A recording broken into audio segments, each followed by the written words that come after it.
नाराज पति पत्नी। एक पति पत्नी आपस में नाराज चल रहे थे। नाराजगी भी इतनी थी कि एक ही कमरे में रहते हुए आपस में एक दूसरे को बोलते तक नहीं थे। दोनों अपने अपने काम में कोई कमी नहीं आने देते।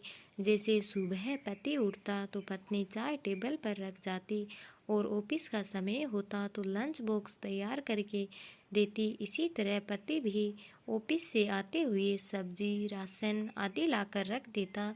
काफ़ी दिन गुजर गए। एक दिन पति को ज़रूरी काम से ऑफिस में 8 बजे की जगह 6 बजे पहुंचना था, लेकिन उसकी नींद 7 बजे से पहले नहीं खुलती थी।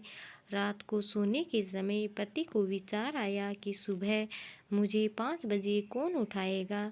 पति के दिमाग में एक उपाय आया और वह एक पर्ची अपनी पत्नी के नाम लिखने लगा।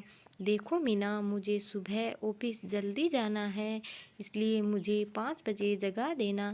इस तरह पर्ची लिखकर वह पत्नी के बेड पर रख आया और बेफिक्र होकर सो गया।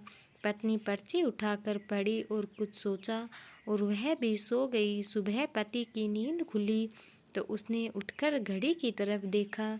घड़ी में 7 बज रहे थे। फिर उसकी निगाह तकिए पर गई तो वहाँ एक पर्ची रखी थी। उस पर लिखा था, जी उठ जाओ, सुबह के 5 बज गए। दोस्तों, पति पत्नी के रिश्ते में इतनी भी अकड़ नहीं रखनी चाहिए कि खुद का ही नुकसान हो जाए।